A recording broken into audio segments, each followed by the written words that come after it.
The next guest on Smarter San Diego is a top 10 mortgage lender in San Diego. Please welcome back Dale Entrekin and his guest, Christin Gaona.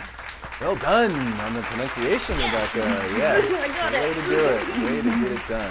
Thank you guys for being here. Great to have you. Thanks for having us. Dale, thanks for coming back. Christin, thanks for coming on the show. We're going to talk about East County today, which is fun. That's an area of town that I think has really changed a lot over the course of the last 10 years, 10, 15 years. And Dale, we've got some updates from Fannie Mae that are coming down the pipe too, huh? Absolutely. Yeah, what's going on there? Essentially, what we're seeing is that, in the last year, we saw Fannie Mae kind of move to a 97% loan, which they were capping at 95, so they kind of have like an FHA direct-ish. Yeah, kind of like a competition with FHA on their 3% product to kind of avoid MI, avoid that upfront funding fee. It's for higher credit score borrowers. But what they're doing kind of now is they're kind of moving along the fringes of lending and not really messing with the nuts and bolts, but they're loosening up some of their guidelines. And what we've seen is on a Home Ready program that they talked about releasing last month is a product where a borrower who is buying a home can use household income even though the household borrowers that are family members aren't on the loan. And they can use that to qualify. That's crazy. Yeah. Wow. So, all right, it's called Home Ready. Home Ready. It's not ready yet. It's not ready. It's home almost ready. It's home almost ready. But when it's ready, people will be able to qualify income-wise. We're talking about debt-to-income ratio, right? Yeah. Income qualification. They'll be able to use the entire household's income, which could be helpful to them for a number of reasons, because they don't have to put people on the application, and they don't have to access their potentially credit issues or bad credit. Yeah, or history. Like some people can't go on a loan because they don't have the trade line history. They don't have a credit score. Maybe you have extended family that, like I said, has some credit problems. But what they're we don't really know how they're gonna quantify what the factor is to make sure they're living there, how they're gonna prove that. But it's not going to be used as an excuse for somebody to commit, some kind of like loan fudging, loan fraud type of thing to say, oh, they're going to live here, and then a week later they're not living there anymore. It's going to have to be documented, provable that they live in the home. Here's what's interesting to me about this, because whenever we see lending guidelines loosening, especially when the government's competing with the government, and they're when Fannie Mae is competing with FHA, when you start to see things like that, that typically means when money gets easier to borrow, home values go up. Now, we've already seen, Christin, a lot of appreciation in San Diego over the course of the last 5 years. Right.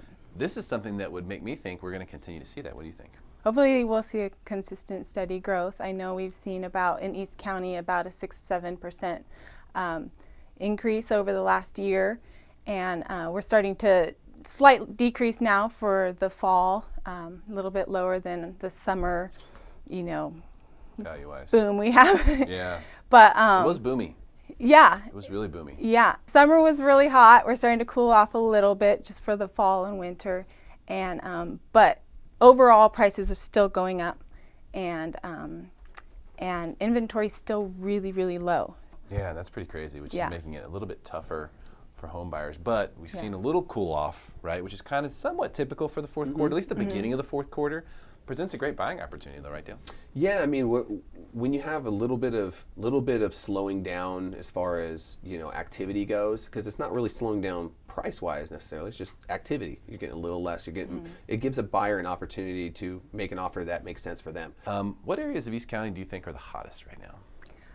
I think Santee is pretty up and coming. Everyone wants to go there, so there's Santee's just a fan favorite. There's just a lot to love in Santee right now. I think it's pretty hot market there. So they're continuing to just make that whole area better. And, everyone wants to go shopping there. Everyone wants to go to Santee Lakes. And you're just close to all.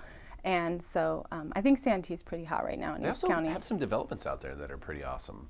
Is it Sky Ranch? Yeah, Sky Ranch, really up and coming, yeah. Yeah, so they've built some pricey homes Yeah. in Santee, and that really helps elevate the community when you start to bring that kind of money in. And then once they started to really develop it out from a commercial standpoint, that really kind of sealed the deal for Santee. I think it's one of those places that we're going to see a lot of growth for a lot of time. What I see happening in Santee is there's sort of East County is sort of a shift in where the boundary is. Yeah. Do you see that same type of shift going on just mentally? Because all the stuff is still in the same place.